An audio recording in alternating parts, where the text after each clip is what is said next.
Oi, eu sou a Juliana, eu sou aluna de doutorado na University of Minnesota, nos Estados Unidos, e hoje eu vou fazer esse vídeo para complementar um vídeo que eu já fiz falando sobre como aplicar para o doutorado, e eu vou colocar aqui algumas informações extras e algumas coisas que eu acabei deixando fora daquele vídeo, até para ele não ficar tão extenso, né? Enfim.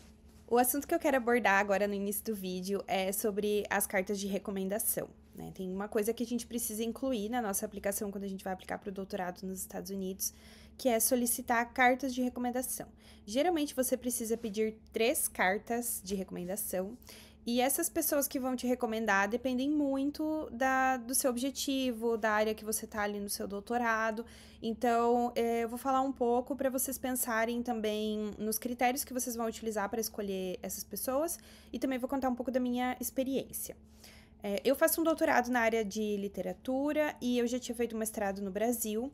Então, como o mestrado era a minha última experiência educacional, digamos assim, né, na lista, eu priorizei pessoas relacionadas ao mestrado para me recomendar, porque teria mais peso, até por ter uma proximidade de tempo ali mais próxima, né, com o momento que eu estava aplicando.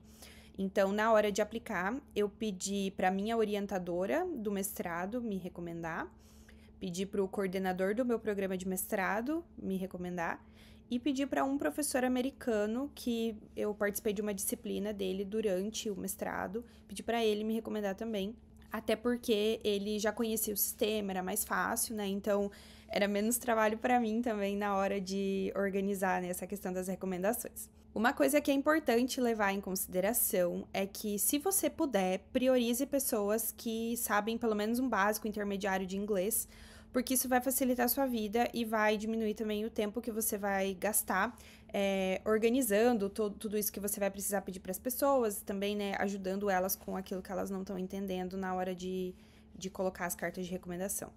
Um detalhe muito importante: não é você que faz o envio dessas cartas. Quem faz o envio da carta de recomendação é a pessoa que vai te recomendar. Então, na hora da aplicação, o que você vai fazer é colocar o nome dessa pessoa, o relacionamento que você tem com ela. Então, por exemplo, eu coloquei lá na minha orientadora do mestrado. E você vai colocar um e-mail dessa pessoa. Geralmente precisa ser um e-mail institucional. Tem algumas universidades que não aceitam e-mail Gmail, Hotmail, coisas assim. Então, precisa ficar atento a esse detalhe também. E outra coisa é que, quando você envia isso, a pessoa vai receber direto no e-mail dela um link para ela responder perguntas ou fazer o upload de uma carta de recomendação. Depende, né, da universidade. Algumas universidades têm como se fosse um formulário, e daí a pessoa vai respondendo, né, sobre você. E algumas têm só um espaço lá para fazer o envio de um documento. Então, a pessoa já precisa ter uma carta de recomendação pronta para poder enviar. E daí tem alguns detalhes que a gente precisa se atentar. Você precisa dar um mínimo de um suporte para as pessoas que vão estar te ajudando, né, te recomendando, até porque vão ter professores que nunca fizeram nada parecido. Pode ser que você peça para professores que já passaram por essa experiência, já recomendaram algum colega, alguma coisa assim, ou podem ter professores que nunca fizeram nada parecido na vida, então você vai precisar pelo menos dar um suporte. O que eu fiz particularmente foi explicar para esses professores: olha, você vai receber um e-mail, vai ser assim, assim, assim. Você vai precisar fazer isso 8 vezes, porque eu estou aplicando para 8 universidades, 8 programas diferentes. Então, eu avisei para eles que seria um trabalho árduo, né, que seria uma coisa ali repetitiva, até para eles também poderem se programar. Mandei com antecedência para eles. Antes de eu fazer a aplicação, eu já mandei para eles explicando, né, o que eu ia fazer. E eu mandei para eles modelos de cartas de recomendação padrão americano, que eu encontrei bem fácil no Google, é só você jogar lá e pesquisar. E também pedi para o ChatGPT me ajudar com um padrão de carta para eu poder mandar para eles. Daí o que eu fiz foi explicar para eles todas as etapas. E eu falei, né, que se eles precisassem de ajuda, de alguma coisa, eles poderiam contar, né, com o meu suporte. Um detalhe importante: já que são essas pessoas que estão aplicando diretamente a sua carta, a ideia é que você não veja a sua carta de recomendação, né? Que você não tenha acesso ou edite essa carta. Só que, né, no nosso caso aqui, como aluna internacional, acaba sendo difícil a gente não ter visto essa carta antes de mandar, porque aconteceu, por exemplo, de uma das pessoas que me recomendou me mandar a carta e pedir para eu corrigir o inglês. Então, eu acabei vendo, né, algumas partes da carta. O ideal não é esse, mas, né, se acontecer, não tem muito o que fazer, porque a gente precisa dar esse suporte no inglês, né?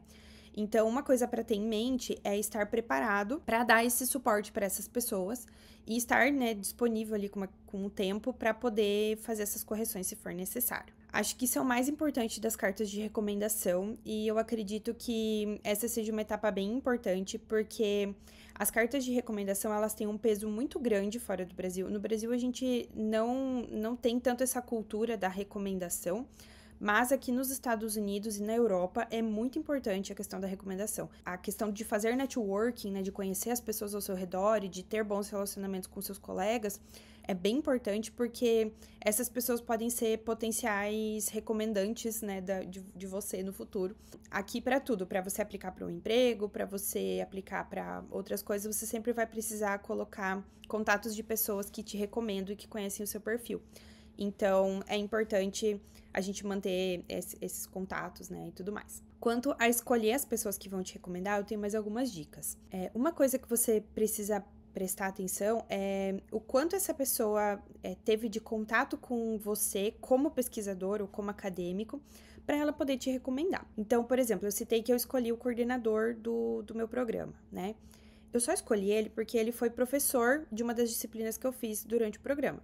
Se ele tivesse sido apenas coordenador do programa e eu não tivesse um contato muito próximo, ele não tivesse visto nada que eu escrevi ou não tivesse me visto como aluna, talvez eu não escolheria, porque ele não teria como recomendar para a universidade o meu perfil de aluna, né? Então, isso é uma coisa importante, assim, que a gente precisa considerar. Digamos que você vai aplicar para um doutorado numa área que seja mais técnica, né? Porque a minha área, por exemplo, ela é muito acadêmica, muito da pesquisa.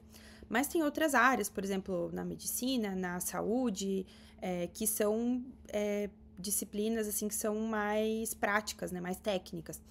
Aí, vale a pena você pensar se talvez você trabalhou com alguém que possa indicar você e que possa falar da forma como você trabalha, da forma como você se comporta, por exemplo, num ambiente de laboratório, num ambiente mais técnico, né? Então, precisa ter alguma coisa alinhada com aquele perfil que você precisa ter dentro daquele programa de doutorado. E uma coisa que é importante pensar é que essas pessoas que vão te recomendar, elas precisam ser pessoas que estão ali em uma hierarquia mais alta do que a sua, né? Então, não seria legal, por exemplo, você pedir para colegas seus te recomendarem, porque eles estão no mesmo nível hierárquico que você ali na pesquisa, né? O interessante seria você escolher alguém que está mais alto do que você. Então, um professor, um coordenador, né, um orientador, alguém que tem uma formação a mais do que a sua, né?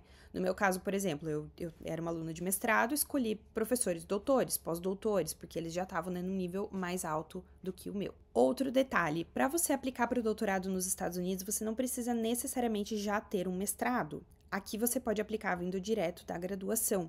Então, pode ser que a pessoa que vai te recomendar seja, por exemplo, seu orientador de TCC, o seu orientador de iniciação científica, o coordenador do seu curso de graduação, e tá tudo bem, não tem problema, né?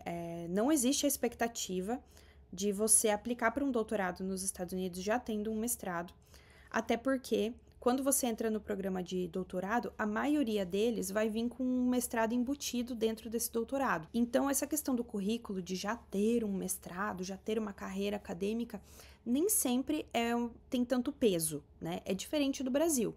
No Brasil, para você fazer um doutorado, é recomendado que você já tenha feito um mestrado, né? Você precisa já ter uma carreira ali, uma linearidade na tua pesquisa. Aqui não, aqui é um pouco diferente. Eu tenho colegas meus no meu programa que vieram direto da faculdade. Então, aqui não tem essa expectativa de que você já vai entrar tendo um mestrado, né? Então, não se sinta mal ou não se sinta para baixo se você só tiver, por exemplo, o seu orientador de TCC para colocar como recomendação, porque isso também vai ser válido, né, na expectativa aqui do doutorado. E é isso, gente. Eu acho que esse é o principal complemento que eu gostaria de fazer para o vídeo anterior. E eu espero que vocês tenham gostado, e se vocês tiverem alguma dúvida, deixem nos comentários, que assim que possível eu vou respondendo e entregando mais informações para vocês a respeito do processo de aplicação para o doutorado nos Estados Unidos.